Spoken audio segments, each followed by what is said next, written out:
జీడి కొబ్బరి రైతులు ఎక్కువగా పంటలు పండిస్తున్నారు. దురదృష్టవశాత్తు 2018వ సంవత్సరంలో తిత్లీ తుఫాన్ వచ్చింది అధ్యక్ష. మొత్తం ఎంటైర్ ఉద్యానం అంతా కూడా చెట్లు, జీడి చెట్లు కానీ కొబ్బరి చెట్లు కానీ అన్నీ నేలకు పడిపోయాయి. ఆ రోజు ఉన్నటువంటి ముఖ్యమంత్రి చంద్రబాబు నాయుడు గారు 10 రోజులు ఆ ప్రాంతంలో ఉండి ఏవైతే పడిపోయే చెట్లన్నీ కూడా తీసి బయటికి పంపించి కొత్త చెట్లు ఇచ్చి మళ్ళీ రైతులకి అన్ని విధాల ఆ రోజు సహాయం అందించాం అధ్యక్ష. రైతులు కూడా కష్టపడ్డారు, మళ్ళీ ప్రాఫిట్ పొందాలని చెప్పి అనేక ప్రయత్నాలు చేశారు. దురదృష్టం ఏమిటంటే గత 5 సంవత్సరాలు ఏ శాఖ చూసినా ఏమున్నదన్నట్టుగా మొత్తం ఈ రాష్ట్రంలో ఏదైతే అత్యంత ప్రాధాన్యత కలిగినటువంటి శాఖలన్నింటికీ పూర్తిగా తాళం వేయడం వల్ల ఈరోజు ఈ కష్టాలన్నీ కూడా వచ్చాయి అధ్యక్ష. ఈరోజు 2014-19 ప్రభుత్వం ప్రోత్సాహం ఇవ్వడం వల్ల ఆ రోజు జీడికి 15 వరకు ధర వచ్చేది అధ్యక్ష. ఎప్పుడైతే 2019లో ఆ సబ్జెక్టు గురించి మాట్లాడటమే మానేశారు, దాని మీద కనీసమైనటువంటి దృష్టి పెట్టలేదు. ఎక్కడి నుంచి ప్రభుత్వం ప్రోత్సాహాలు ఇవ్వాలో, వారికి ఏ విధంగా సహాయం ఇవ్వాలో, మార్కెటింగ్ ఏ విధంగా చేయాలో కనీసం సలహాలు ఇవ్వకపోవడం వల్ల 2019కి 15,000 ఉన్నటువంటి క్వింటాల్ ధర 2024-19 మధ్యన అధ్యక్ష 5,000కి 6,000కి పడిపోయింది. చాలా ప్రయత్నాలు చేశాం, ధర్నాలు చేశాం, కానీ పట్టించుకున్నటువంటి దాఖలాలు లేవు. మళ్ళీ గవర్నమెంట్ వచ్చిన తర్వాత మేము దాని మీద మాట్లాడడం ప్రారంభించాం. ఎంతవరకు మనం సహాయం చేయగలమో సహాయం చేసిన వల్ల మళ్ళీ రోజు గర్వపడుతున్నాం. మళ్ళీ 15,000 రూపాయలకి క్వింటాల్ ధర వచ్చింది. అయితే గౌరవ సభ్యురాలు శిరీష గారు అడిగారు, ఒకరోజు పెరుగుతుంది ఒకరోజు తగ్గుతుంది, దీనికి స్థిరమైనటువంటి ధర కల్పించవలసినటువంటి అవసరం ఉంది. అయితే ఇది కేంద్ర ప్రభుత్వం చేయాలి కాబట్టి నేను మంత్రిగా బాధ్యతలు తీసుకున్న తర్వాత దీని ధరని మీరు నిర్ణయించాలని చెప్పి కేంద్ర ప్రభుత్వానికి లేఖ రాశాం. ముఖ్యమంత్రి గారు కూడా ప్రయత్నం చేస్తున్నా తప్పనిసరిగా ఏదైతే జీడి మామిడికి మద్దతు ధర ప్రకటించడానికి మా వంతు ప్రయత్నాలు చేస్తాం. అధ్యక్ష, రైతుకి ఏ విధంగా ఆదాయం పెంపొందించాలని చెప్పి ఆలోచిస్తున్నాం అధ్యక్ష. ఈరోజు రైతు కొబ్బరికాయ తీయడం అమ్మడం తప్ప దాని మీద వచ్చినటువంటి బై ప్రోడక్ట్స్ విపరీతంగా ఉన్నాయి అధ్యక్ష. దురదృష్టవశాత్తు మన రాష్ట్రంలో ఎక్కడ బై ప్రాజెక్ట్స్ లేవు. దీనివల్ల ఏదో కొబ్బరికాయ తీయడం అమ్మడమే జరుగుతుంది. నేను మాటిస్తున్నాను, ముఖ్యమంత్రి గారు కూడా ప్రత్యేకమైనటువంటి దృష్టి పెట్టారు.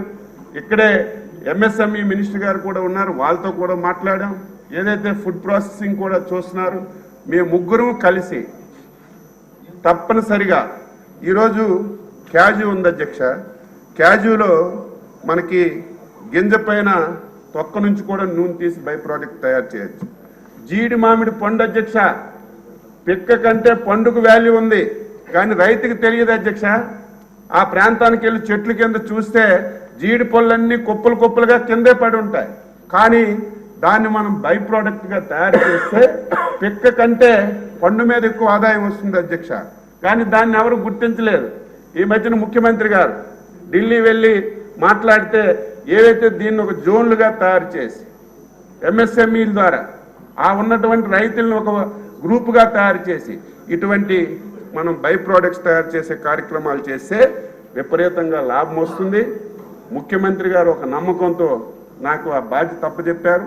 నేను మాటిస్తున్నాను, తప్పనిసరిగా రైతుకి జీడి మీద పూర్తి స్థాయిలో మళ్ళీ ధర వచ్చే విధంగా బై ప్రొడక్ట్స్ తీసుకొచ్చి పూర్తిగా వారికి లాభదాయకంగా చేసే విధంగా ప్రయత్నం చేస్తాం.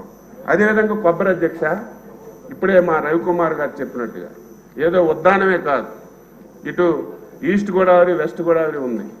కనీసం 5 సంవత్సరాలు ఇది ఒక నిరంతర ప్రక్రియ. ఏదైనా కొబ్బరి చెట్టు పోతే దాని సబ్సిడీ రూపంలో కొత్త చెట్టు ఇవ్వాలి. ఒక జీడి చెట్టు పోతే సబ్సిడీ రూపంలో కొత్త చెట్టు ఇచ్చి ఎప్పటికప్పుడు చెట్లు మార్పిడి జరగాలి అధ్యక్ష. 5 years అయింది, సింగిల్ ఎన్పి దాని మీద ఖర్చు పెట్టలేదు. ఒక కొత్త చెట్టు ఇచ్చినటువంటి దాఖలాలు లేవు. సలహాలు ఇచ్చినటువంటి దాఖలాలు లేవు. మళ్ళీ దీన్ని రివైవ్ చేయాలి, కొత్త చెట్లు మళ్ళీ రీప్లాంటేషన్ కూడా టైం టు టైం చేసి మళ్ళీ దీన్ని లాభసాటిగా చేయడానికి ప్రయత్నం చేస్తాం. రెండవది, మొన్ననే ఈ నెలలోనే గౌరవ ముఖ్యమంత్రి గారు ఉద్దానం ప్రాంతానికి వెళ్ళాము అధ్యక్ష. ఆ ప్రాంతంలో రైతులందరూ మా ప్రాంతానికి ఒక కోకోనట్ పార్క్ ఇవ్వండి అని ఎమ్మెల్యే గారి నాయకత్వంలో అడిగారు, అశోక్ గారి నాయకత్వం. దానికి మేము కట్టుబడి ఉన్నాం. ఫైల్ కూడా సర్క్యులేషన్ అవుతుంది. ఏ విధంగా చేయాలి, విధి విధానాలు ఏంటి. ఏదో పార్క్ అంటే ఒక జీవో ఇచ్చినంత మాత్రాన ఉపయోగం లేదు. పార్క్ అంటే దానివల్ల అక్కడ ఉన్నటువంటి కొబ్బరి రైతులకు ఉపయోగపడాలి. ఎక్కడెక్కడ పార్కులు ఉన్నాయి, ఆ పార్కుల ద్వారా కేంద్ర ప్రభుత్వం నుంచి ఎటువంటి సహాయం పొందగలం, ఇక్కడ నుంచి ఎక్స్పోర్ట్స్ ఏ విధంగా చేయగలం, కొబ్బరి నుంచి అనుబంధంగా ఏం చేయగలం, ఇవన్నీ పరిశీలన చేస్తున్నాం.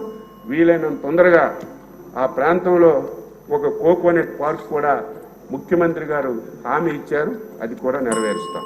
అదేవిధంగా ఈరోజు జీడి బోర్డు అధ్యక్ష మన దగ్గర లేదు.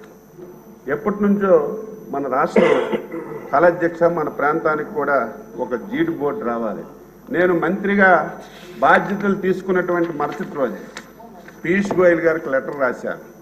శ్రీకాకుళం జిల్లాలో ఒక జీడి బోర్డు పెట్టమని చెప్పి గౌరవ కేంద్ర మంత్రి గారికి చెప్పాం, పరిశు చేస్తున్నారు.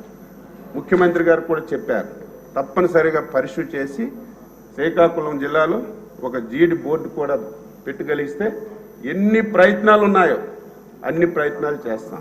చేసి తప్పనిసరిగా మళ్ళీ ఆ ప్రాంతం ఒకప్పుడు ఏదైతే ఉద్దానం అంటే జీడికి కొబ్బరికి కలకల్లాడేదో మళ్ళీ ఆ స్థాయికి తీసుకురావడానికి తప్పనిసరిగా కృషి చేస్తాం.